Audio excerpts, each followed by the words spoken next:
本当？見えないでしょ？どこにいるのかな？見えないよ。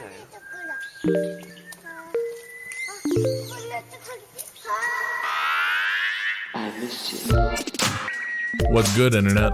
It's March 4th, 2022, and you are listening to Waypoint Radio, episode 465. I'm your host, Rob Zacny, and I'm joined by Patrick Klepek. Is this the new Thursday vibe? Or you put on a new hat? Ren out of New price. jacket? It's my birthday. How old are you, Ren? I'm 22. Hello, birthday. Wait, today? The day this comes out, yeah. The day it comes out. Okay. March 4th, 2022, I become 22 years Oh, old, man. yes. It is now yeah. legal to completely ignore Ren's birthday. Until Yes. age 30. Yeah, I'm so fucking stoked. I'm good. I'm free. No, you're not. I'm free. No, you're not. You're gonna be carded Or- until you're like fucking or- 30 like I was. Actually, no. I don't get carded. Really? I have a storied history. Well, okay, I'm furious. Yeah, I'm me just too. over here There's some- just... Okay. Cado, you said until you're 30. I get regularly carded. I'm 37. I don't think that's ending anytime soon. People come to my It's front worth- door to do work on my house and they ask, are your Where's your parents dad? home? Yep. Jesus Christ.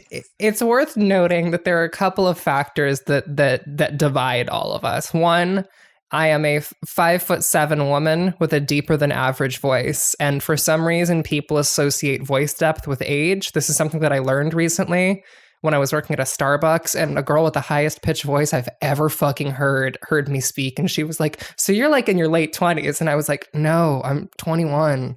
And then she was like, "Oh, I just assumed from your voice." And I was like, "Don't know how you got there, but congrats." Weird. But also I'm 5'7", and for some reason, again, people associate height with age. Also, I have a habit of ordering exclusively whiskey straight and neat from bartenders.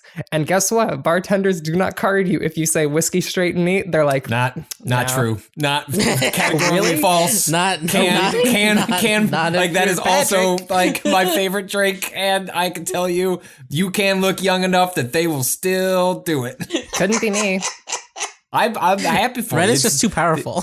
I'm too I- powerful. I've got bad bitch privilege, so people don't card me. One time I showed up to a bar without my fucking Vax card and I left it at home. And the dude was like, he was really working. He was like, "Do you have pictures of it? Like, how can we make this happen?" I was like, Thank you, sir. I appreciate your work in these trying times. We went to Illinois. Like in theory, had they dropped everything on Monday because we're out of the pandemic. But we took the kids to this arcade, and they also served beer. We went with some friends of ours, and it was the first Should we time go to a where Dave and I'd gotten- Buster's? A similar, not an actual Dave and Buster's. Okay. That one's there. We have one of those, but it's like 40 minutes away. This is a little closer. But we went in the front door, and it was the first time, despite going to places that say make sure you have your Vax card, there was somebody there, like checking my ID, checking my Vax card, checking the ID against the Vax card, and I was like, oh well. This is one day before the mandate drops, but I'm glad that they're doing, which means they've probably been doing it in the past. And then I realized this place that we went to is connected to a mall. They're only doing it for the front entrance to their place. Oh my the entrance to the mall, which is where most people come in the place, just nobody there, Oh not my checking God. anything. That's America. That is the most, like, 100%. that's in who New we York, are. they're good about it. In New York, at the very least, they're like pretty. They will get very in. They will not let you in places. if you don't My have understanding is like if I'd gone to Chicago proper, that they were much stricter down there, but out here in the suburbs, less so, unfortunately. And our producer, Ricardo Contreras. Now it's probably a bad time to notice that Rob seems a little quieter than normal, huh? it. Oh No. my God, He sounds He's great. Fine. He's crisp and clear. He sounds great to me. He's I want to crisp say, and Rob, clear. you've been having some audio issues, but last Monday's podcast, Tuesdays for the listeners, was perfect. You I finally love Rob's it was dulcet dialed in. tones. I love Rob's dulcet tones. So We're hopefully, getting there, see? yeah, hopefully that'll just be what's on the track. That's what's important. What's on the track? It was the Windows boost all along. I think, maybe. That's like Who's me to trying say? to. That's like me trying to track down like why my computer won't go to sleep. this new PC that I got, the monitors will turn off, but it They won't never go to sleep. No. Yeah, mine also did that for a while, What? and then I replaced here's the thing: when I replaced that AIO unit, Cado, Yeah. when it started going to sleep. My entire fucking life, this computer has not gone to sleep. So I'm wondering if the issue with my computer going to sleep is just trying to get the water pump to turn on. It could be a sending so signals. as I've learned, it could be everything. Like people are like, here is 100% why your computer's not going to sleep. Cue 12 different like versions of what that could be, which is like, oh, it's always if you got an Xbox controller wireless thing, it's always that. You got to go monitor that. Oh, actually, if you got a Wi-Fi chip. Oh, actually, it's the fast boot mode in Windows. Oh, God, actually, it's a fucking Wi-Fi chip. It's the USB. It's some sort of other USB controller. Hold on. Help me understand really quick. You're going into the fucking Windows menu and hitting sleep, and it doesn't do it? No. Okay. If I force it to sleep, if I hit Windows X and then I hit U and then S, which are the shortcuts in Windows 11 to just jump through those hoops and go straight to sleep from any menu, it turns off the monitor. Okay. The hard drive spin down. Oh, the this was fancy, not my experience. Will it stay asleep? That's the thing. Mine would not stay asleep. So it would come back not, on. and I believe what I did. So what I was told, and this is the path that I followed, was like, like resolve any driver conflicts you might have in your device manager. I did all that, and then put your computer to sleep, and then come back when it's awoken itself, bring it back up to life, go to the command prompt, and then there's a power config. I don't know. You could basically ask the computer, "Hey man, What woke you up? woke you up? Like, what are you doing?" And I was able to take a USB device string and then paste that into Google. And then that came up with a website that's like, do you want to know what your device is? And I was like, I do actually. And I was able to trace it back to, I think it's my mouse. Because several people said, if you have a mouse that like the laser is like slightly unaligned or something where it could be totally usable. You could use the mouse every day. It's totally functional for work and gaming or whatever. But that it will just kind of move a tiny bit and just completely wake itself up. So hopefully I've done all those things. I can't find out until after this, after I leave my house after this podcast and have dinner with somebody, that maybe I'll come back and the computer will be asleep. Or more likely, I'm just going to have to keep manually putting it to I guess shutting it down, because sleeping it works for a couple hours and then all of a sudden the lights that are installed on this Costco machine for like 5 minutes. Like I will set it to sleep. Like, yes, this is me. Like I put the computer to sleep. I start walking to the stairs and I'll hear and I'll come back and it's just back on. Here's my horror story. My computer for months and months and months was making a Geiger counter-esque screaming sound. And it would do that when I put it into sleep mode. And so Rob, and now imagine you're fucking having the experience you just had, but every time that fucker turns back on, it's like like your computer's in pain and it's audibly attempting to communicate with you. And now, Oh God. and now Ren is Rob, in a Cronenberg movie. and now Rob, the computer is in your bedroom. So every time you're trying to lay the fuck down, your computer is just Wait. Or I lived like this. Why'd you just shut it down? This is what I was gonna say. I don't leave that shit on overnight. I started to shut it down, but like this is what got me in the habit of shutting it down. But this is the life that I lived for 6 months. Oh my God, why would you do that for 6 months? Listen, It's so long. Listen, let me be clear. I fixed it because I was on podcasts and streams for a living. I don't care about what happens to me. Come on, world. Throw on all the negative stimuli you can. Fuck me right up. But the second someone in the audience is like, that is the worst sound I've ever fucking heard, I'm like, I know, right? Time to fix it. I will suffer any inconvenience. If it is only my inconvenience. Other people though, no. Yeah. Unacceptable. So, my computer right now is though at it's the most exasperating setup. Now this is completely like home built, etc. And something weird happened during the Windows install it was like one of those things where I was just too tired to deal with that day. and I've never dealt with it since. But also, I'm like not sure what the deal is. So when you install Windows, right, it's like shut it down. It's gonna restart. Do that a couple times. It would just freeze. It would hang on that part of the install. I was like, what's going on? And sort of pay attention, and then I would realize like the little like power indicator light would never fully flicker off and then start itself back off. And I was like, well, I'm desperate at this point. I just want this thing to run. So hold it down 10 seconds and like a hard power cut and shut it down. Then I hit the button, come back up, the Windows install would complete. I was like, that was weird.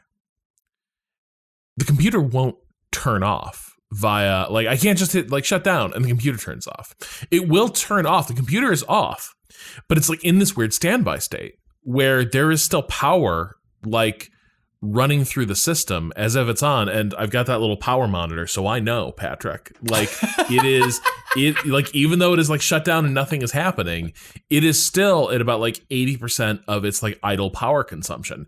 And I have to, like, mash the power 80%? button. 80%? Mind you, well, when it's idle, it's actually pretty low, right? Like, a completely idle computer where it's just, like, sitting there on a desktop is pretty, like, pretty much not doing. The monitor is drawing more power, right, than the computer. But still, yeah, like, it's still, like chugging a lot of that juice, and I would have to it's like chug with you.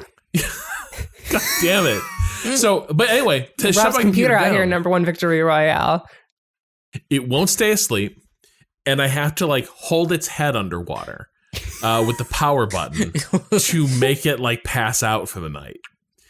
And otherwise, like, it just goes into that idle state, and it's not actually off. Rob, that was haunting. That was haunting to hear. Time we need to talk. Can we have can we mute Rob? Can we have a conversation with Rob's PC? Like, are things okay? I know that Windows install didn't go well. Like, do you want to talk about it? Like, what happened? So, but here's the other weird part, right? So I've been assuming like maybe. Here's the weird part. after Rob gently drowning his computer every fucking day. Do you guys ever get this thing where like in the middle of the night you hear your computer weeping? Like, it sounds like a person, and it's like asking for help. I don't know what to do about it, but I put a blanket Hugh over Jackman's it. character in The Prestige, where seems totally normal and is just killing a different person every night. Rob quietly revealing that he's been in the Existence machine the entire fucking time. Camera pulls back, his computer is just like pulsing. But a different weird part is that I've been wondering if it's like some of the power button, like physically, is there something up about like connection that just doesn't that isn't seated right? I don't know. Except of late now, the computer randomly sometimes does power off and shut down normally like it's supposed to. Completely inconsistently, doesn't seem to, like, sometimes it behaves like a normal computer, but most of the time it like doesn't fully shut off. And it's just become a little mystery of my PC. Rob, can I ask some clarifying questions about you as a person and kind of what your whole situation is like right now? What's your relationship with witches? I think witches are cool. You think witches are cool? Okay, what is actually more importantly, a better question is, Rob, what are witches' relationship with you? Well, that's a very good question. Arguably, I'm married to one, so okay, yeah. Okay. I think that's the way he talks about his partner. How do you think the way witches are cool? Rob's partner? Can we get on the line? What are? Wait, okay, I have a clarifying question. What are other religions? Other religious? What are other witches' relationship with your partner? Because now I'm wondering if maybe there's a curse been put upon your home. That's true. Those a bit of a other hex. Witch relationships might not be a bit of an area hex. Someone might say a storm of shadows. The PC might have been caught in the effect radius of the hex. Of a storm of shadows. Yeah. But anyway, how many astromancers is your partner friends with? So many, but remember, she did go to grad school. Oh, yeah. So I mean, there's so many alchemists there. Right. Like alchemists, astromancers, alchemists. The place was lousy with them. So yeah, so like I don't know, like the computer works in like it's a really good PC. It just doesn't do the little quality of life things that I would like, and that's why it has to be drowned nightly. Anyway, Your computer shares sleeping habits eerily familiar to yours. Honestly, Wow. mine did too. Because like I am truly the bitch to take powerful sleep medication and then just like walk out into the kitchen and have someone be like, "Are you okay?" And then I'm like, "Huh?" And then I fall down. So like that is the vibes my computer had for a really long time. Maybe that's what's happening. Maybe all of our computers are kind of reflectives of our own hearts, our own desires. Patrick, are you kind of like haunted by constantly working such that like you can't sleep? I can't. No, I sleep great. I don't stress about my job at all. You stress Doing a about lot of something good else? work. I'm trying to I don't know. psychoanalyze you via your computer. That's can't- kind of what's happening here. no, see, Patrick is, he's like one of those figures that's just like kind of got it figured out in a way that's really infuriating. Because you can ask Patrick, like, Patrick, you seem like you got it really figured out. What do you do? Patrick don't fucking know. It's just instinctively just is well adjusted and like, name's Patrick. I'm neurotypical. doing all that shit. Someone tip him over. when you get here, I'm gonna tip you over. There was for a while though. I don't know if Cado just now deals with it in the recording, but he was sending me messages. He's like, I've checked the audio file.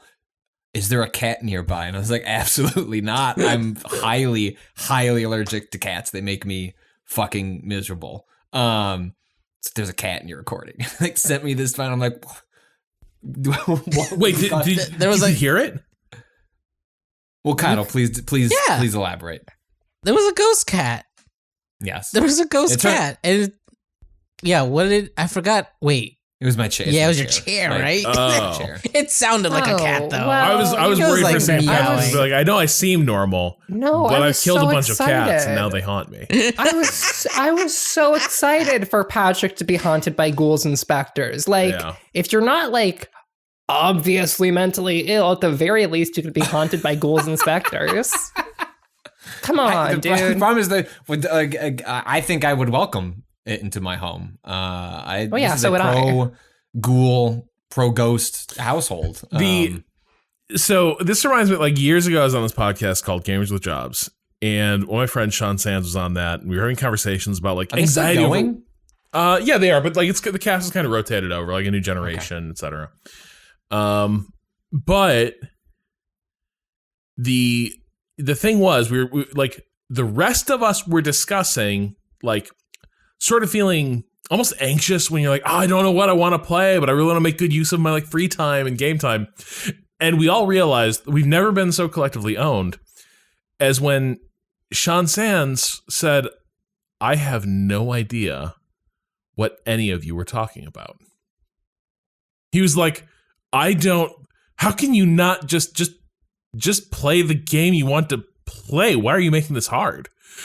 And it was just like three people just like swinging toward him, just staring at him, like just complete incomprehension on both. But the horror, as we realized, this wasn't a bit. This wasn't not a him being bit. frustrated. His experience of reality was just knowing what he wanted to do and doing it.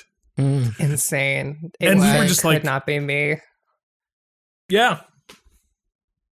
It haunts me to this day because it's like, wow, you like shit. You can just know. You can just be adjusted. You can know?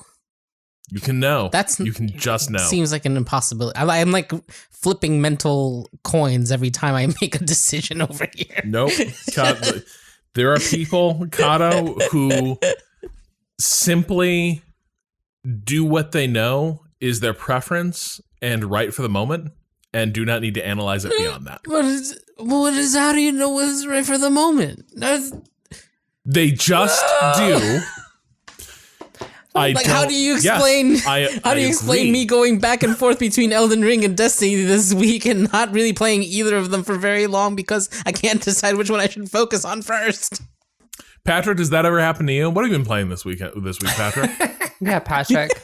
I couldn't be very efficient with my time. I don't know. I played 20 hours of Elden Ring in the last week. That game, all right, Ren and Ren, we might have talked about this when we discussed Elden Ring before, but a thing that's been really fascinating watching as more people have played this game is when you start Elden Ring. Yes, be tarnished. When you go to a site of grace, you get there is an arrow on the map gently pointing you kind of in a direction of a main objective to complete the game. Yes. And so if you follow the path that the game visually puts in front of you when you start, you can within 2 hours, if you were to stick to that path, maybe less, like get to what's the boss at the castle? Not Godric, the one before that. Bowser. It is Marguerite. No, Patrick, you can get to Godric in 2 hours. You can, but I'm saying like for most people, like that first boss is sort of like the game is guiding you toward this first big sort of like boss check, skill check, and traditionally, when you play a game like this, you hit those, and there's frequently not much else for you to do except I'm here. This is my dungeon. This is my torture chamber. I'm going to knock my head against this boss for 3, 4, 5, whatever the case may be. And I did a little of that, but then turned around and said, I'm just going to go do something else. And then lost 13 hours to the Southern Peninsula, the Weeping Peninsula in Elden Ring. And I think it's been fascinating to watch. And I'm curious how this breaks down for folks who are new to this series or are coming with, hundreds, thousands of hours of investment. This is just totally anecdotal, just observant. But I have found that people who have played these games a lot have said, the thing I need to do now is defeat this fucking boss, no matter how long it takes, no matter how frustrated I am. I'm going to beat it, and then I'll figure out what to do next. This is not how you play Elden Ring. As someone who's playing this video game, this is not how you do it. I will note, though, I am just better. I just killed him. It's fine. But I think I killed both of them. Hold on, you started with the fucking imp gift, though, didn't you? I did start with the imp gift. What I did was AKA the easy mode that they accidentally included in this game. Hey, look, those imps. Wow. Look, those imps. Okay, hey, no. I also one-shot Magritte with the imps. Right. Kado's right. Okay, here's the thing worth noting. Okay. To give people insight into my build through the video game Elden Ring, I have been playing up until the point, like up until recently, where I did a respec because of things that happened in my understanding of my character's sense of self. Had been playing a Dex and Faith build. And Rob's laughing at me because I just said that I had to respec my character because they hit a point in their narrative that was worthy of a respec. Yeah, that tracks. It's a fucking role-playing game. I was sometimes inspiration and self-reflection comes from finding a very cool sword. That's true. So I was playing Dex and Faith, and I had a pair of claws, which do an obscene amount of bleed damage. Just a fucking stupid amount of bleed damage. That's the one you find in yes. in the castle, right? And so no, yes. Okay, so these are your word of God claws? Were these your word of God? No, claws? those weren't claws. Those are just the physical manifestations of the word of God. Yeah. Those aren't claws. Those are for punching. My claws are for slashing, Rob. Let's be clear. The hook but they do. Right? I think it's with the yes. Yeah. I do a stupid amount of bleed damage. My imps also do a stupid amount of bleed damage. Yeah. So Godric, we just fucking shredded. We Shredder from Teenage Mutant Ninja Turtles. Watch your shit, because Zara's out here and she will fucking ruin you. Just like honestly trounced a lot of early game stuff just with the amount of bleed damage I could stack up as quickly as I could. Yeah. And was also like, I never play with shields in Souls games ever. So like I have always been like a shieldless bitch and have relied entirely on like dodges and parries, because it used to be back in my day, you could parry with something like a fist weapon, like a set of claws. You could parry with them if they were set in your offhand. So like, for example, in Dark Souls 3, I played with a dueling rapier in my right hand and a set of claws in my left hand. And I would parry with the left hand, stab with the right hand. And then when I was fighting an enemy I couldn't parry, I would switch to the claws and do a ton of bleed damage. Great. But I kind of swept through the game's early areas because like, it was leaning into the way that I play the game normally, which is doing a lot of hits and setting statuses. And I've ended up playing Elden Ring with a status build, which I've never done before.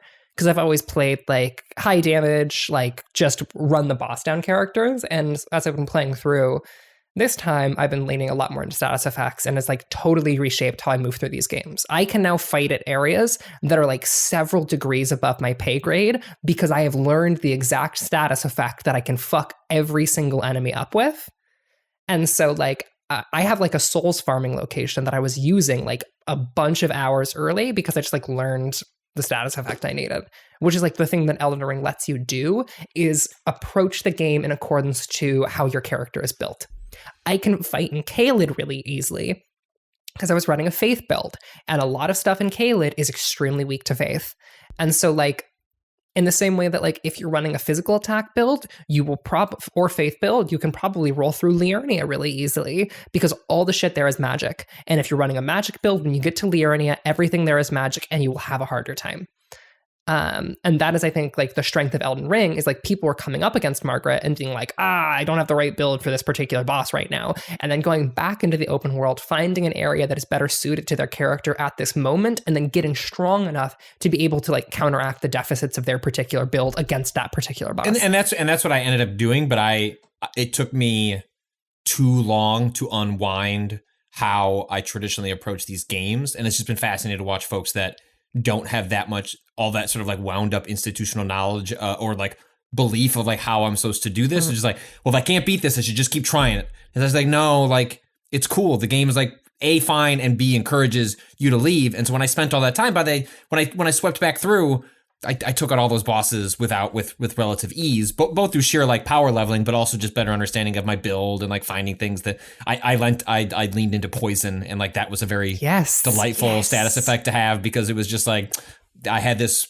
sword with like I kind of just like swung it around in a half circle and it just like shot out this poison mist, and I just had to connect once and then just I don't know, I'll run away from the boss for a little while and like watch as a fourth of their health bar disappears. And it has just been fascinating to watch. This game is so much bigger than any other From game has hit before, like exponentially. Yeah. So like this is like these games have been big, but this is at like the highest stage of a game hitting. And so while that's fascinating from a perspective, like what it means for From as a studio and like what kind of influence games like Elden Ring can have, but it's more just I really appreciated watching so many different folks come to the game and find enjoyment of the game in different ways that are different than how I think about these games. And it's like really healthy for my own perspective on like why these games are interesting. And also just, it's like a really, really useful as like, oh, you know, I've just spent, 1,000 hours thinking this is the approach to these games. And then I watch other people just doing completely different fucking things because the game is open-ended enough to allow people to find their path there. And it's just really cool. It makes me very happy so many people are enjoying this game that otherwise have bounced off similar ones in the past or never gave them a chance. Rob. Oh, sorry. I was just gonna say what's interesting about the kind of like ability to go to different places that it feels almost like it tracks most with Demon Souls to me. Like the way that you could just well, I'm gonna go to the other whatever stone and like check out this other area because I'm having trouble in like the first area's boss, or I hit like a wall in one area. I could like just leave and go to another one. A thing that kind of starts to get like, even though you could still technically like take different paths through Dark Souls, it does start to get diluted just by like way of like in Dark Souls the option was like Undead Burg or the Catacombs, and those catacombs with the fucking skeletons was not a thing you could do at first. It's supposed to be kind of a trick. Yeah, Ren? Oh no, I was getting excited because the other thing that is different is like the other routes in Dark Souls required an item. Right. You have to have the item to begin a different route. So like, you could go straight to Blighttown if you have the right item to go straight to Blighttown. But like in general, it was a little more. There was a little bit more of an obvious like this is the route. Where in Demon Souls, like I mean, and I'm just speaking to the remake, which I assume most of the structural stuff didn't change that much. Yeah, it's pretty much the same. Yeah, and like I like spent a lot of time in the first like in World 1-1 or whatever, and then like was having some trouble. I was like, well, fuck it, let me go to World 2, and I forget what exact item I found, but I got like halfway through the prison, found some magic item. It was an item or a spell or something that allowed me to then go back to 1 to unlock that boss. And like that sort of thing didn't happen as much in the Dark Souls going forward, I feel like, but then this feels like a strong return to that original form, honestly. But like obviously with the open freeness of an open world map instead of like teleport stones to different levels.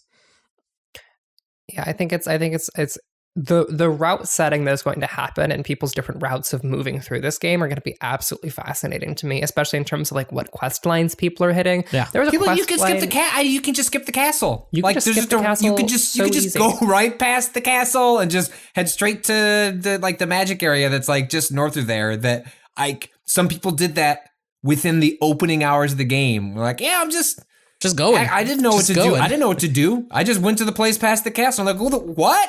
Like that's beautiful. A divine tower. The divine towers are a key mechanic in this game that you can fucking totally miss if you don't do a particular quest line. And I mean like not even like the standard like, oh, you can miss it. No, I mean like you will not have the ability to access that divine tower without bumping into a particular quest line. What's a divine tower? I'm not that far. Do you want to know what a divine tower is? I'm 12 hours in. Should I have hit one yet? No. Okay. Well, it depends. I'm not past the castle yet. I fucked around in a lot of other places. The castle and Godric is around the time when you would. Okay. You can figure out a divine. I mean, like the divine, like yeah, they're like tied to an item that you can equip on your character, and the divine towers tie into that. Yeah, like an essential game mechanic that like, oh my god, I love to be 12 hours into a game and not have the essential game mechanic yet. It's very funny. There is a in the castle, there is a completely missable. I mean, the castle's a fucking labyrinth. Like it is. I finished it and then loaded up like a wiki. So I was like, I know there's an underground area that I missed, and I have no idea where I would even find. I can't even think of an area that I marked off in my brain that I would go to find it. So I just loaded up a wiki and I was like, not in a million years would I have thought to go around this area. So like, I feel good looking up that solution. Anyway, but there is a separate area that seems very missable and also requires a stone sword key to get to. That has a different. I think it's a whetstone knife or like a variant of that gives you even more options when for Ashes your of War. Yes. Ashes of War, where like normally you have like normal and quality, normal and what, like you have two options, like right. like based on how it's going to modify the weapon and what attribute it might give to you. This one gives you like 4 or 5, like a huge difference of options for your individual. Oh my god! Every weapon. Oh my god! So missable, completely. Maybe you can buy it later. I have no fucking idea, but it wouldn't shock me if you couldn't. And it is just not signposted. It is just buried in a completely nondescript, otherwise like ordinary room. That when I picked it up, I had to Google. I was like, what is it? It's not a weapon. Like, what did I pick up? And I was like, oh, that seems important. Yeah, no, this game is fucking wild. Like the whetstone knives, I haven't actually fucked with weapon upgrading much, mostly because I've been sticking to unique weapons, which cannot be upgraded in that means, or also my like claws. There aren't many Ashes of War for fist weapons in this game, and so I mean that's kind of bummed me out like, to the point where I also went the Wolverine claws route because I'm a Dex intelligence build, and so it slotted really nicely with how I was playing, where like I have these tornado from the claw. distance I'm throwing rocks, and then I'm getting up close and making you bleed, and like that's been really fun and enjoyable, and like very kind of Bloodborne-y in terms of how I play. But I never change my Ashes of War because it's like I'm constantly picking them up. I'm like, oh, cool. Is this a new one that I can put on? It's like, no, never. No, you can't. Never. And if so you're using claws, fuck you. Like as I went to bed quite literally, as I went to sleep last night, like anxiety is not the right word, but I was like kind of stewing on the fact that every time I picked one up, I didn't get a cool new like special move to play with. Like the one I'm sticking with is the one where I kind of dash forward. Yeah. And it breaks a lot of stances and can go through shields frequently. I was like, well, I want something else. So I'm just going to spend some time and like upgrade and pick out a second weapon and start carrying that around so I can have a little more variety with it. This is the first Souls game where I've used multiple weapons at the same time on the same character. I once showed Patrick and Cado a boss fight that I was doing, where basically what my character did was she walked into the juggling fucking boss four room. status effects Yeah, at she once. fucking walks into the boss room with a fucking crate full of medieval weapons, slaps them down on the ground, and is like, "All right, fuckers, let's get to work." The way that fucking build worked is stupid. I had to open with applying frostbite with my scythe. Then I posture broke the enemies with my fist of God, and then I applied bleed damage with the claws, at which point I then started the cycle over again and just cycled between these 3 weapons in my right hand while also still casting incantations with my left hand the entire time. It was the most on one I've ever fucking been during a boss fight. It is just absolutely ridiculous. I want to go back to one thing. Robert Zacny, you chuckled. You had yourself a little party when I said that I did totally revamp my character stats in accordance with a narrative moment that I felt was appropriate. Can you elaborate on that chuckle? Can we discuss? My feeling, just from what people said about the From games and like what I've observed, is that your in general, 2020 game of the year, Demon Souls? Yeah. But I like that is one game, is a remake, and it's one game out of many. I don't want to extrapolate too much about that, but it is always that in that like in that example, I would say my character still felt like a cipher. Like it was my character had a compilation of stats, a lot of points dumped in maybe the wrong columns, but like it's not like I ever felt. What does luck do? I keep putting points into luck. Yeah, that may have been suboptimal. There was one sword that you would have had a great time with that scales with luck and it scales infinitely. Apparently, shout out to the Blue Blood Sword gamers. I was told, but then people were like, but by the time you get the Blue Blood Sword, you kind of won't need the kind of like you'll kind of be rocking with anything at that point. I was like, well, fuck. Anyway, point is, my character didn't feel like this is a character with an inner life. No. My character felt like good with some weapons, not good with others, good with some types of like, has some skills, but like not others, but didn't feel like, my character's had a crisis of faith. If only I could dump my remaining faith points and put them elsewhere. That didn't feel like a thing that, like, even were feasible, would be a thing that would be like encouraged to like relate to the character on that level. Like that did not feel like it would be meaningful in that game. I think that the Souls games have always had that problem. I think Elden Ring does. I'm not sure I'd say it's a problem, but they leave a lot of space. And in previous Souls games, I have struggled to fill that space. I've been able to like think of a basic character concept because this is how I play video games, right? I go into video games, I look at the character concept, I look at the like character creator, and I instill the character with as much meaning or interest as I can, and then I start the video game. And the thing that actually Elden Ring does that helps with this is the amount of game-spanning quest lines in this are pretty significant, and gave me the room to kind of explore that space in more interesting ways. And so, like, also Elden Ring's world building is full enough to create an interesting like place to play around in. And so like starting as a character who has a very particular relationship to one of the game's many faiths, coming into contact with different incantations throughout the game encouraged me to think about her in different ways, right? Like the way in which like in previous FromSoft games, the faith stat has applied to incantations and pyromancies. Mm-hmm. And generally incantations, the vast majority of incantations fall within the dominant religious order of a given video game in the series, right? The thing about Elden Ring is that faith in Elden Ring feels less like faith in a particular god and more like a broad belief stat. And so, like, as I've played this video game, my character who started off like wearing religious garb and wearing like church armor suddenly started finding incantations that were totally different and completely unrelated to the faith that she'd professed her entire life, but worked just as well mechanically. Which like opens a question for me when I come into contact with something like that, right? What does that actually mean for this character that I am playing in this moment?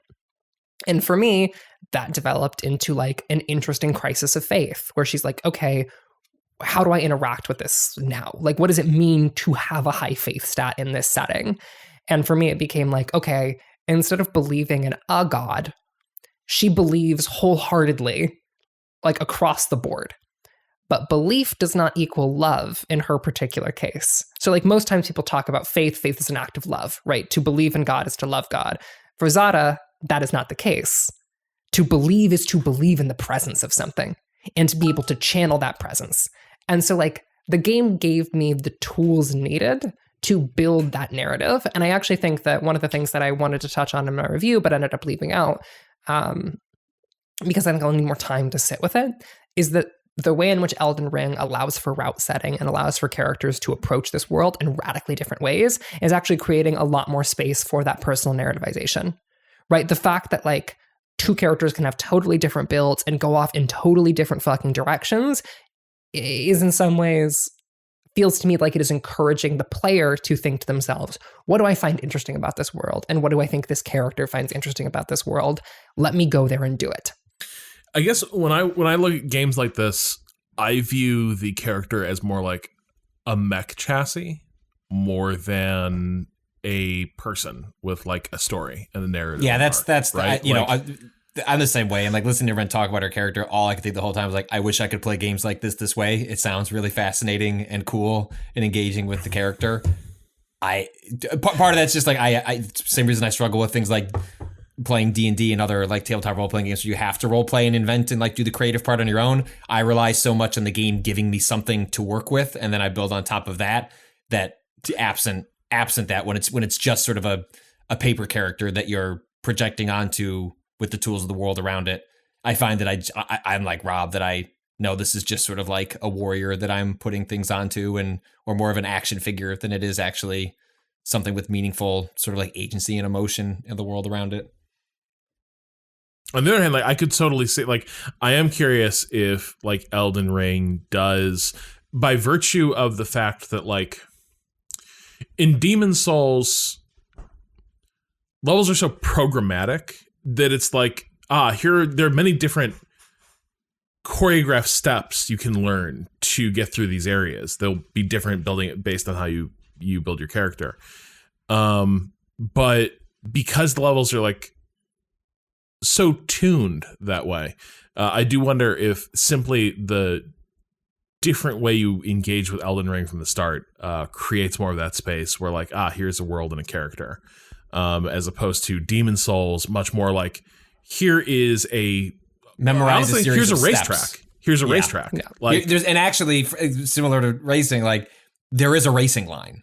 Like there really is. Like your build is going to determine what that racing line is, but once you know how your build works and how they interact with the tricks and traps in front of you, you're kind of just following the choreography and getting to the end.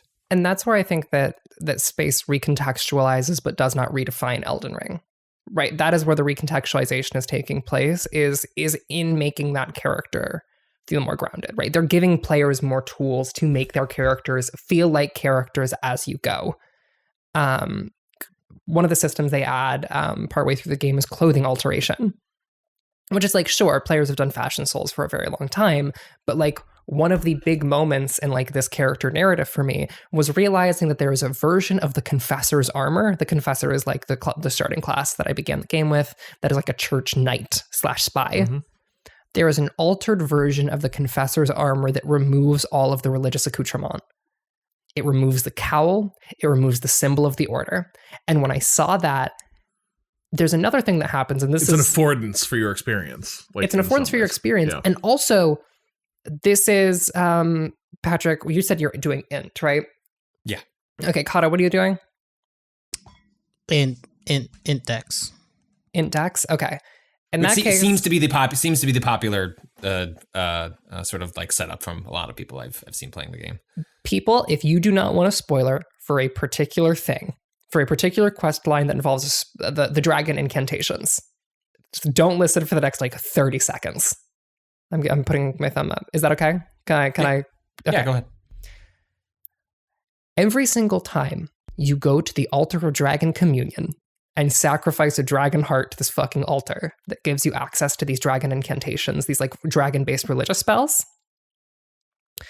I noticed that after about 3 or 4, my character's eyes had changed color.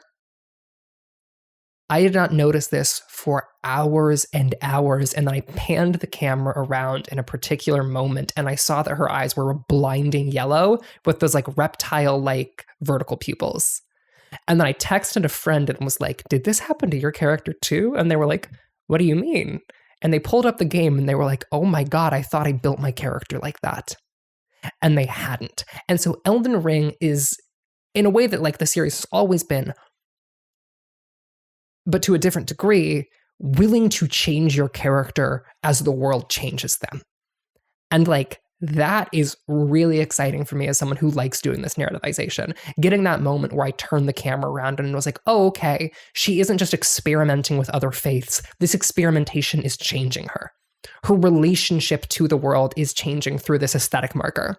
And then if you combine that with losing the religious accoutrement from her armor, suddenly like, you have enough to signal a change in a character if you want that signal to be there. If you're looking for something, it's there.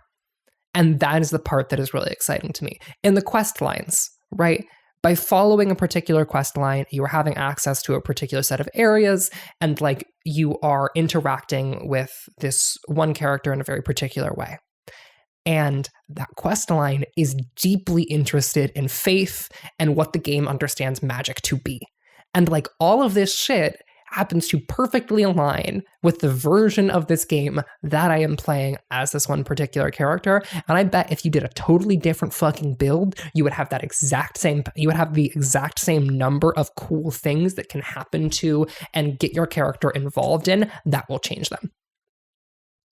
And so like that is why I think that Elden Ring is so good for me in particular, and why I've clicked with it. Like I've played all of the Souls games to completion. Like I love them a lot, but none of them have clicked with me narratively in this way. I love Dark Souls 2 and Dark Souls 3 from like a narrative structure perspective. They're as like a pieces of like art and design that come to a particular conclusion. I think they're phenomenal. I think they're like doing incredibly, incredibly cool shit and doing it extremely well. But their characters never felt like characters in a way that like my Elden Ring character does. And I think that's really fun. And yes, this is of course like an effect of how I play video games more than anything else. But like the fact that I have this place to play around in that I didn't have before is very exciting to me. I mean, I think it is partially also in the tradition of what an RPG is, right? A lot of RPGs kind of ended up becoming narrative forward because people who hadn't played TTRPGs, right, were like you're being presented with situations and then you come up with the other end of it, like what your character does and how they react. Like that wasn't translating well to games. So there was like, if you want story, we're gonna put in the story and like your character's reactions in there as mechanic. But this kind of has like the silent GM like feeling to it for me, right? Like there's all these open threads, like they've prepped an entire world, and like you end up narrativizing things because of the choices that you make. Like you can drop or pick up quest lines like all over the place in just the opening area of this game, like the bunch of different NPCs, and just like deciding whether or not to be like, you know what, I don't actually like that person. Like I met an NPC the other night where I'm like, I feel like my guy would kill this dude on sight, and so I did. And that quest is probably gone now. And I don't know if it was important or not. Like I don't, but like that's what my character, who I played a prisoner. And like I like got it into my head that they were very much like against most of the other nobles in this place. It's like it has all these options here for you to lean into in the way that like not very, like an open GM, like a GM that's not going to try to railroad a party has like a good GM has like the openness that like, you can go and make the story yourself. This one has that more than any of the other ones, even though they were all technically RPGs in the sense that you put stats into a character sheet. But this feels more like it has both ends of that RPG, like open-endedness, open-endedness.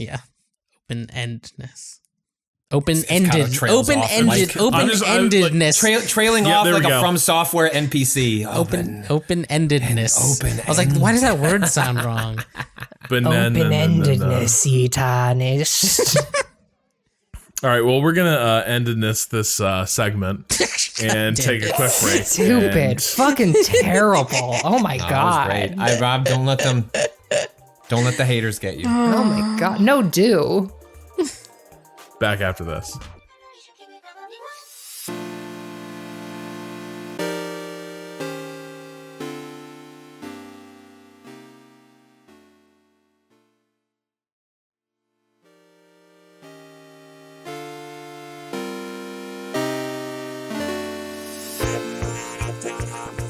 I too have been playing an RPG. I'm sorry, a car RPG. Yeah. Mm-hmm. Yep. Yeah. Damn it. Wow, from that transition to that opening. Nice, nice, Rob. Nice. Transition is good as your Logitech racing wheel. Writing is an art form, and so is oration. A lot of people forget that. Like good conversation. Well, united by the art of rhetoric. Exactly, rhetoric, conversation. They're skills that you develop. And, one thing a lot of people are saying about Rob Zacny is that much like he was a master of the racing wheel that he fucking hates, he too is a master of rhetoric and oration. I saw some real masterful driving today, Rob. Well, I just love to hit the brake. Feels good on my feet. It feels my good toes to hit the love brake. to brake. Mm-hmm. Okay, so for people who didn't and the watch wall today's, feels good to break upon. For people who didn't watch today's stream, it should be Thursday's stream. Yes, Cado and I were playing a little bit of Gran Turismo 7. Grand. God damn it, Patrick. Fucker. No, he meant that's grand for you. Like you really know. Yeah. Oh, grand. Thank you, Patrick. Mm-hmm. Lord Patrick. Why don't they just call it Grand Racing Cars? All right, so the stream could have gone better. And honestly, it was my commitment. I don't know. I feel like the stream went well. Stream was great. I watched part of it. That was terrific viewing. It's very entertaining. I love art. So here's the thing. This is me being a river to my people yet again. So I've been playing Gran Turismo for about a week with the PlayStation 5 controller. Feels very good. The controls are very well tuned for it. In my review, I talk about like all the great like things it communicates about the car, its handling, etc. It's really good at that. People started asking, like right after I posted the review, they're like, "Hey, you play with a racing wheel?" And I was like, "No, it's a console racing game. I only use my racing wheel for PC games." It doesn't even. Then I looked and I saw the PlayStation logo like on the center of the racing wheel, and I was like, "Oh, huh. Well, I guess that probably implies it would work." Wait, there's a literal Wow, PlayStation there's so button. PlayStation There's a PlayStation button on the wheel. And Rob Zacny is out here being like, surely not. No, not. I would hate to. I never would have purchased a racing wheel with a PlayStation button on it. I would never besmirch my wheel with the mark of the PlayStation. Oh no. Surely this was a misprint and could not have been on my PC racing game wheel. The horror. I wish Rob used his hands as much as you are now as he talks. Rob just like, ooh. Just like flicking his hands up constantly. So in a huff. Hold on. You need to understand something. There are like two Can't believe wheels. you talk to a woman like this. There are two wheels. One is the G29 and one is the 920. One works on Xbox, one works on PlayStation. I just forgot which one. Okay, that does have, now that I look at the... Okay, there's a big PlayStation logo though, in like where the badge would be on a real like car. There's a that's the PlayStation I logo. almost spit my fucking water. I just tried so hard not to coat my second monitor. So I was like, this will be a great thing to do on stream, and I'll look so cool. People will be like, because people are like, Rob, why don't you like. You know, you play racing games a lot. Like, show us your most hardcore. And I was like, people will love to see me doing that. So we set up a little stream, and I started out playing on the controller, and I looked great, like total Chad stuff, just like notching wins, just effortless. People were always saying this. Yeah, people were like, that Rob Zacny is such a Chad. We actually had to get Rob them to it was getting spammed in the chat. We had to like put in like the mods had to step in. Mm-hmm. Please, no. Rod Chadney. So I had spent the morning, I'd create a little setup where like I could switch to the racing wheel. I'd made sure it all worked. And so in the middle of the stream, like we moved to the racing wheel setup, which I had not used except to like verify the controls were working right. And I ate shit. Like it was bad. Like it really didn't look that bad. Oh well, so admittedly, it got way worse when I turned off traction control. Like there was a moment where I did turn to Cado, and I knew that I was throwing myself on the fire. I knew like this was gonna be where it broke bad. Was going to be where I turned off all the driver's aids and just like try to be one with the road through my Logitech whatever the fuck wheel. And it didn't go well. I have a few theories about this. One is that the wheel's not very good. Like the pedals, like the accelerator pedal is loose, but the brake pedal is like incredibly stiff. Has no travel at all. So it's very tough to know like how hard you're braking. Like just a little brush on it like causes to go to saturation, but then like to get the pedal to go to maximum depress, you've really got to like mash your foot down. It's really stiff. This all matters. It matters. It does, Patrick. But the other thing that I did was, we turned off all the driver's aids, which was like at a baseline, the game wants to give you some traction control help, stability control. It wants to give you counter steering help. So like when the car begins to like spin away from you, when you start instinctively trying to correct, the game will sort of step in and behind the scenes also input some controls to maybe help you gather up the car. And the thing is, like all console racing games do this. Their assists, like good assists, make it feel like you're doing everything. And then just very invisibly, they are sort of like rounding off the rough edges that would come from using a controller. When you go to a racing wheel setup, that stuff would still be helpful, but you do need it less. Like the fact that like you now have a full steering wheel where you have a huge range of motion where you can be really precise. You do need steering assistance less. You can still benefit from it, but you need it less. Can I ask a question? One thing I noticed, I was dipping in and out of the stream, was that you it seemed you switched from first person to third person when you switched to the wheel. Was that also part of the process, or was that just aesthetic? No, Cado wanted to see the pretty cars. Yeah. Okay.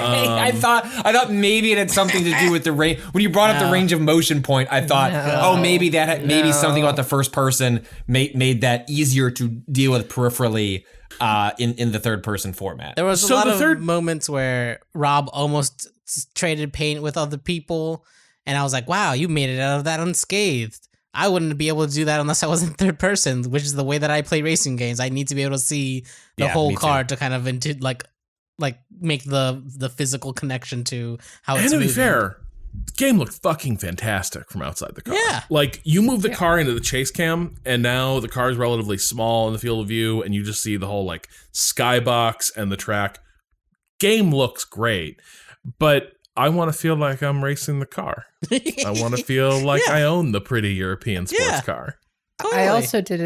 I also did notice that Rob did actually start trading paint more once he was in third person view, which is not an indictment of Rob. It's just he's a first person driver, and when he went into the third person, his ability to judge distances between one car and another seems to have slipped a little bit.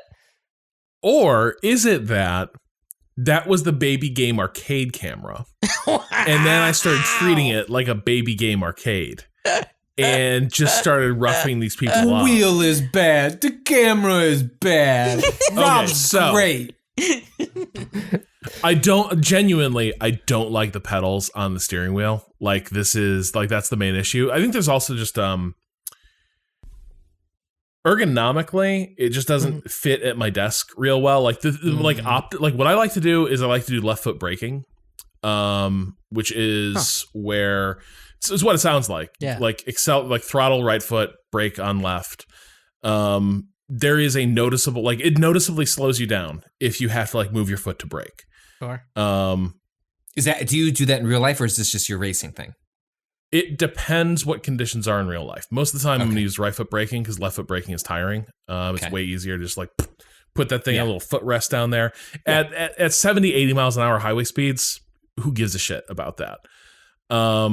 If things are super dicey, I might do left foot braking, or if in the snow, in winter weather, when you're managing gas brake mode, is that when you employ it, or is it when you're getting away from a heist? A little bit. If I'm on a cool, just a fun, little twisty bit of road, it might be more fun to do a little bit of left foot braking. But yeah, I want it coming down to Waypoint, a year or two ago, I got caught in this terrifying downpour, and that was probably the scariest thing I've ever done in a car. Was just washout conditions you couldn't see. And you go above 40 miles an hour, and you could feel the tires just start to lose contact with the ground, and so that was so dicey. That was a case where you're constantly feathering both pedals at times to try to where's the road? You feel the tires sort of cushion down, so stuff like that. But so you're saying in that situation you'd need a heavy wet. What? You said in that situation you would need some heavy wets. I would need heavy wets, and I yes, didn't have them.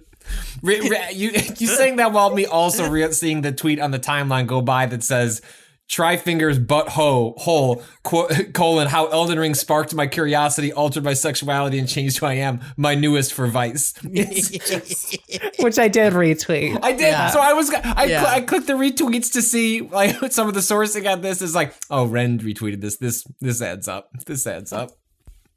Anyway, sorry. Yeah. So back to your wet tires. Yeah, but also just it made me realize oh wow, if you people those full sim rigs, you can put the pedals relative to where they would be with an actual steering wheel, so it can be nice and comfy. Instead, I got little alligator arms, trying to drive like this, which makes it hard to make the hard turns. I'm doing a little thing where it's I'm hunched over the wheel because that's how it feels when I'm using that wheel. So it's partly desk issues.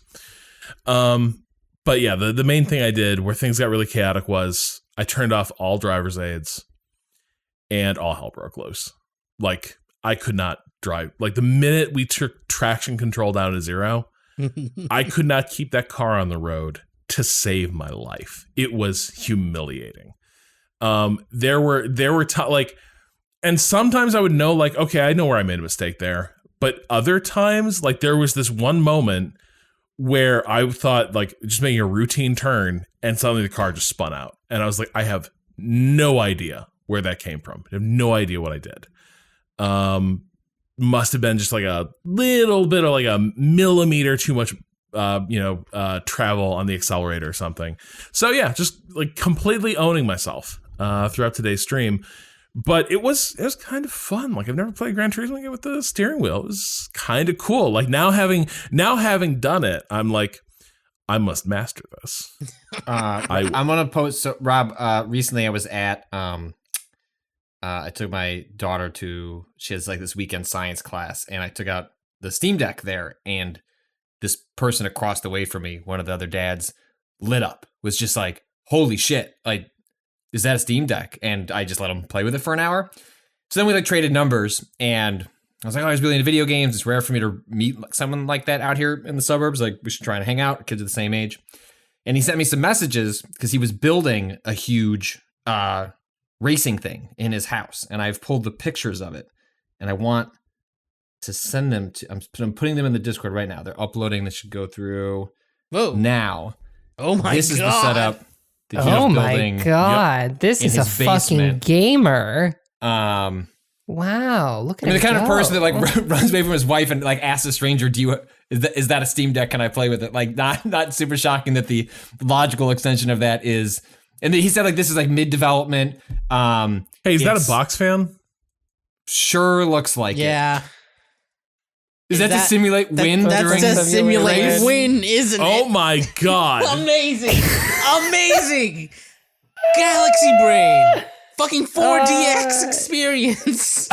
Dudes fucking rock. Yeah. Dudes rock. Dudes rock. This is like to show like to try and like the person has a box fan attached to the front of their big professional or like professional amateur sort of like racing contraption that they've made, and it's just this this $10 Walmart box fan strapped to the front with a cord going off to the side. And also, if you'll notice in the first picture, if you see where the headphones are, draped up just like on a water pipe, like off to the side. Good. It's beautiful. Who here has seen the film Burn After Reading? Oh God, I literally thought about that fucking chair. In Burn After Reading, there is a guy making a thing, and at the end of that movie, if he'd pulled the fucking tarp off and revealed this, I would have been 100% unsurprised. Yeah. That's a good movie. That's a good movie. Shout out to Burn After Reading. Shout out to the Coen brothers. Yeah. So yeah. It was fun doing the setup. It was fun, sort of like showing off that aspect of the game. And I don't know how much I'm gonna play of it in that way. But it was definitely cool to try it out. Yeah, Gran Turismo, really, really good game. It seems like it's getting pretty like universally like friendly reviews. I think there's something about this game that is hitting like the exact nostalgia buttons that people are looking to have hit right now. I don't like something about it was, even as I started playing, I was like, I think I am primed for this in a really weird way. And I'm not sure I would have been, because if you asked me like to describe Gran Turismo, like pretty much throughout its history, I would say it's always been kind of the stodgy racing game. That's the thing, is like, I'm not coming to this as like, I love Gran Turismo. I have really fond memories of Gran Turismo 2 on PlayStation 2. Like, it was kind of a holy shit, like this is what, consoles can do now moment. But even then, it was like such a series that was so... what's the way to put it? Like, kind of bloodless almost in its appreciation of the car. It was a bit like getting I used to go to the Chicago Auto Show, right? And like one of the things that was fun to get there, if you're a little kid, was like just all the brochures that the manufacturers brought with them. Gran Turismo felt like a huge bag of brochures for cars. And that can be fun, but also there's kind of a aesthetic that like the sales brochure has, right? Where it's all like abstract lines and like pristine, pristine environments. That's kind of how Gran Turismo... Even the way when I don't care for sim racing games, especially, but if you were to ask me, what do I think of when I think of the series? I think of the replays. I like lots of racing games have replays, but like the Turismo series, like especially early on, was like, hey, our game's going to look better in replay mode. We are going to try and achieve a cinematic flourish that is going to give you the sensation of watching racing on TV. And my understanding is like with this version of the game on the PS5, like the only way to get, like ray tracing in the game in real time is to watch the replay. So you can see your race with ray tracing and it'll look as beautiful as possible, but it's only in the replay mode, which I think only emphasizes like that sort of like thematic approach to like cars, how it appreciates cars, like the level of detail that like Sony allows this studio, Polyphony Digital, to like just kind of go off and do this stuff for years, and then eventually they come back with a game. It seems like GT Sport from they like skipped an entire generation. They skipped the PlayStation 4, which is the GT Sport was basically like a mini GT because Sony was like, please fucking put out something so we can say that you did something. And from what it looks like, what they put out was their multiplayer mode for the game they were working on. That's the other part. It's like you go into like the sport area of the menu and it's just GT Sport. That's what it is. So like, yeah, Polyphony's like the check is so blank that like Sony's like, all right, PlayStation 4. Polyphony's like, catch us after. Like that is like they last released a mainline one of these in 2013. And somehow in those 8 years, I went from like Gran Turismo is so stodgy. Oh my God, I got old. Oh my God. Oh no. Oh shit. I mean, like 8 years, that's 30 to 40, for your Rob. loss. I mean, like that's like the way someone appreciates even a thing like an automobile in the course of like a decade. Like that's a long time to have a relationship change with an object. But maybe that is like almost certainly part of it. Is like the relationship does change, and I think maybe something else is that so many games have come along since then, not being Gran Turismo, and that in some ways throws into stark relief what's kind of nice about a Gran Turismo experience. Well, the Forza, right? Like we haven't had the Forza was essentially Microsoft's answer to the Turismo series. And then you have the Horizon being like, well, rather than having the arcade get in our sim, let's just have the arcade go be the arcade.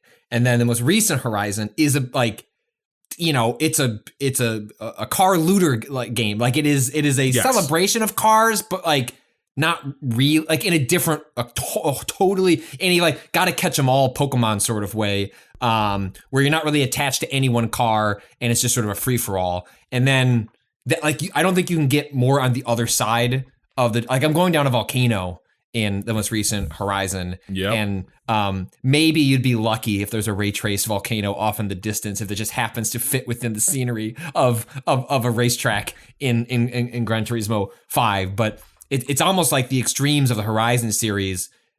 This is just circumstance, but just imagine like Wes Anderson, Mount Fuji. I was a volcano. I'm not anymore, but back in my day, I could erupt. My favorite starter car is Toyota Dial. What? That was a Toyota Dial joke. Wow. What? Good. Yeah. Second generation Pokemon starter. Second gen What? Pokemon starter. Totodile. Second gen Pokemon starter. Cado, you were supposed to save us. You just made Rob and I look like assholes as nobody laughs at her joke. And oh my, I'm crying.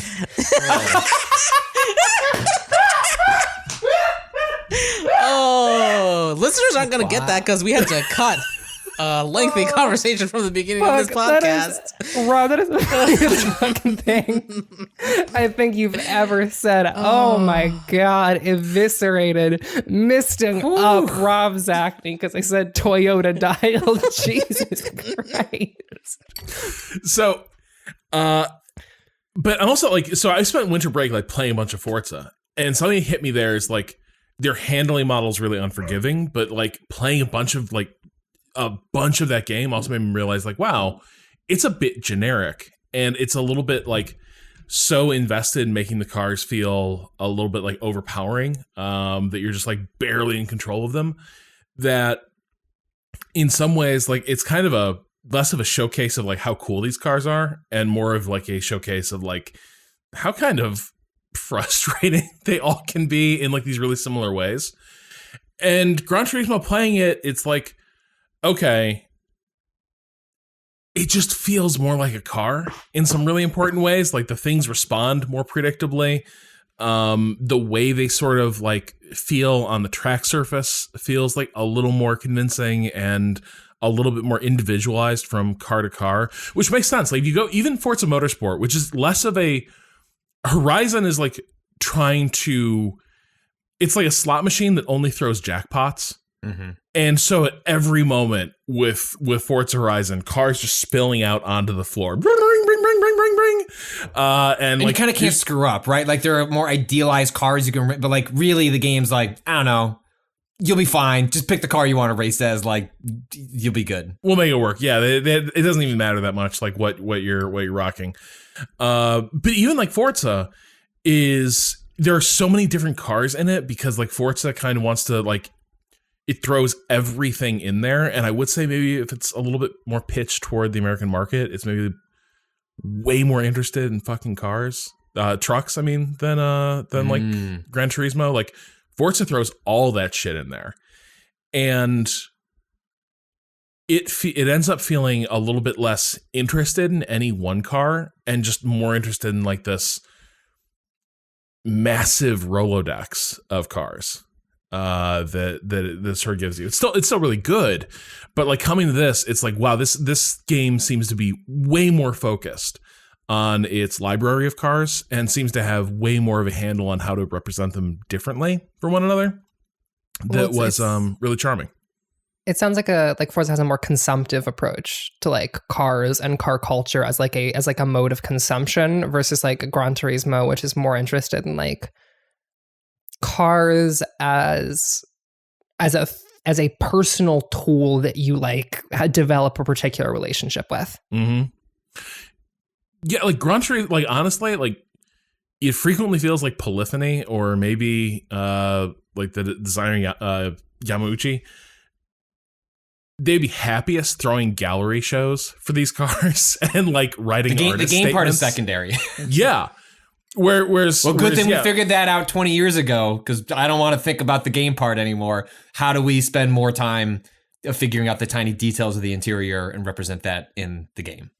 And honestly, they fucking nailed that. Like it's, man, I if they're not doing ray tracing, I need to sit down and watch the Digital Foundry video on this, because those are the people. I've heard the ray tracing in the like the cafe that you're like propped up in is incredible looking. Like I've heard that little cafe looks amazing in the game. My only beef with the cafe is that it's the table settings are too formal for the vibe they're going for.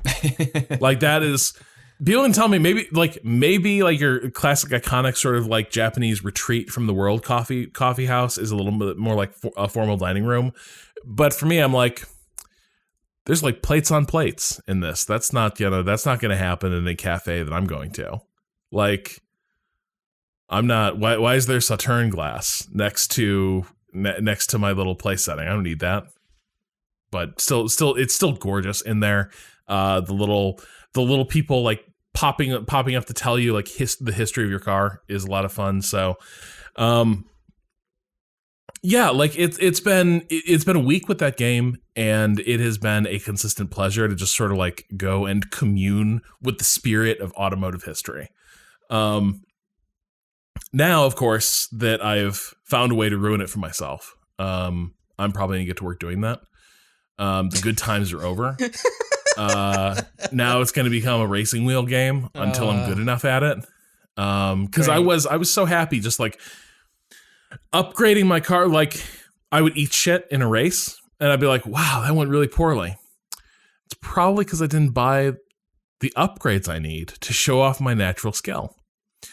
And so and this is old school as hell. This is the last thing I'll talk about.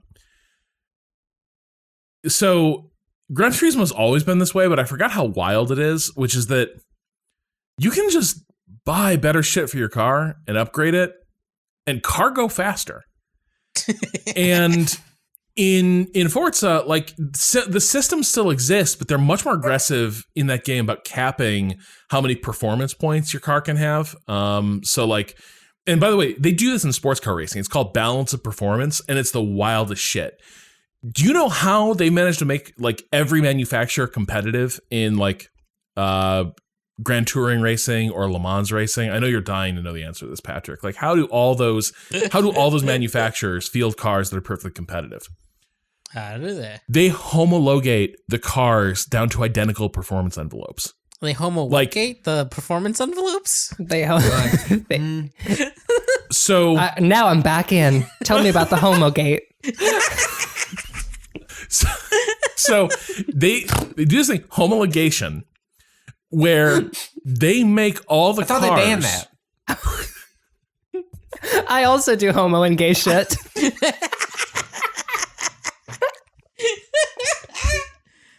Oh.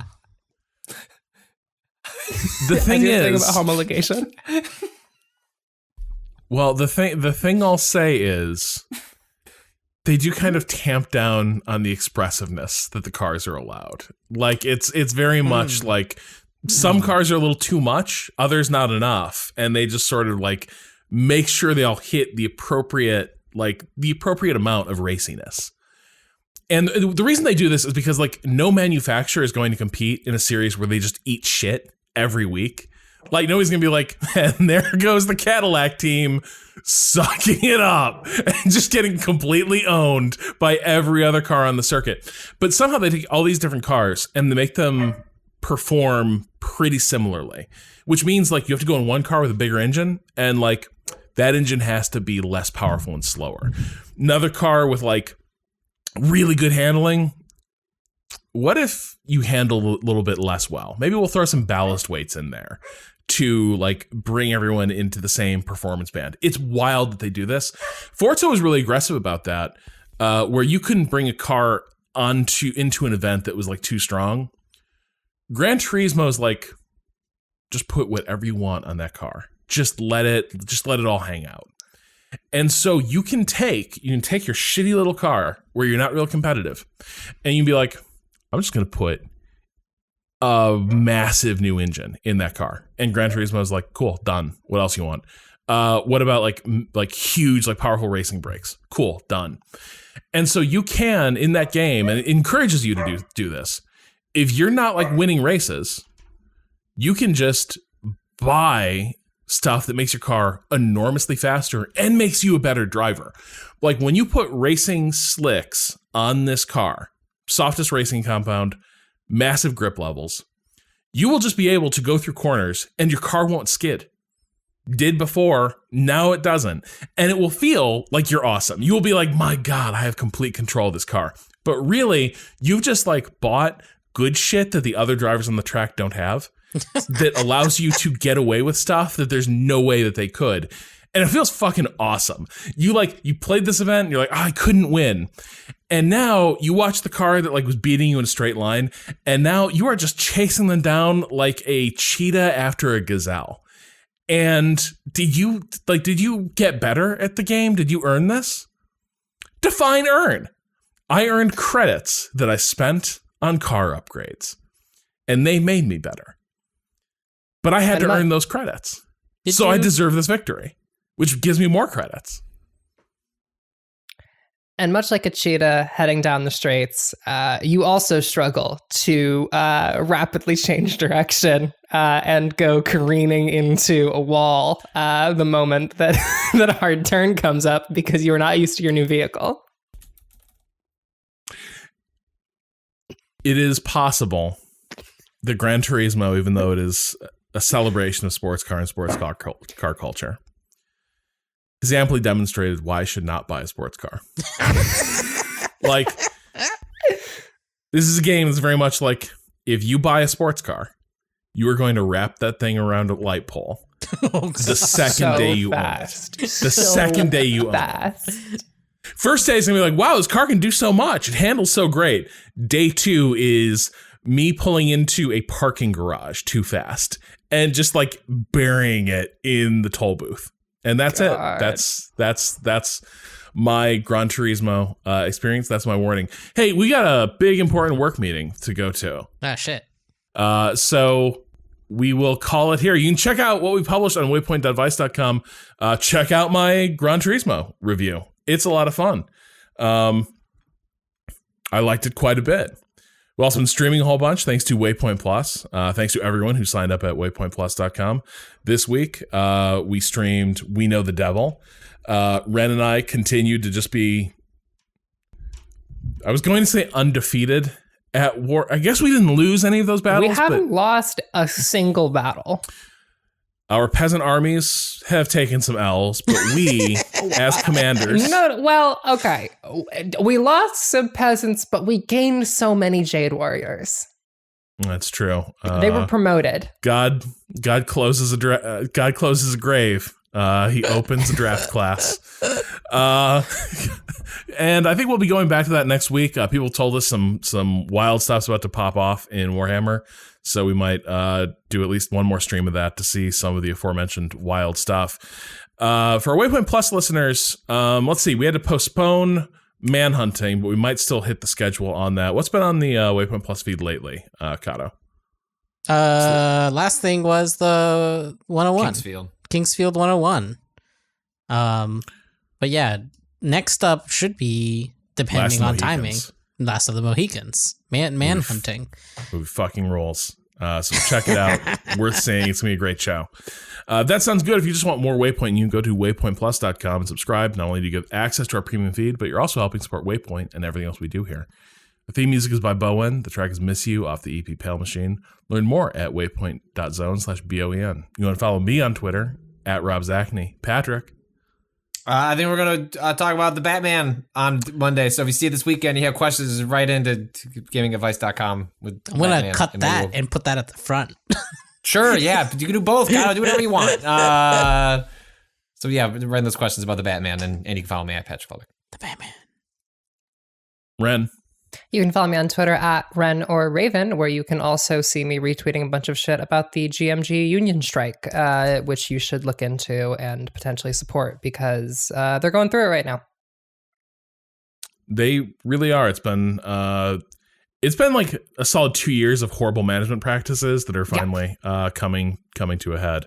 I think for me, the real cruelty and malice was like when they decided to fuck up the AV club and just force people to move to LA for no good goddamn reason. That's where I was like, wow, this is just like animated by pure spite and hatefulness. I can say it because I don't work there anymore. Jim Spanfellow, you're a fucking herb. Suck my dick from the back. Cado. Deep in the fucking throne world of Savathun, trying to get my level up for this fucking raid on Saturday. Wish me fucking luck. All right, well, that's us calling time on this week. We'll talk to you again next week, probably about Batman. Until then, fuck capitalism. Fuck Jim Spanfeller. Go home.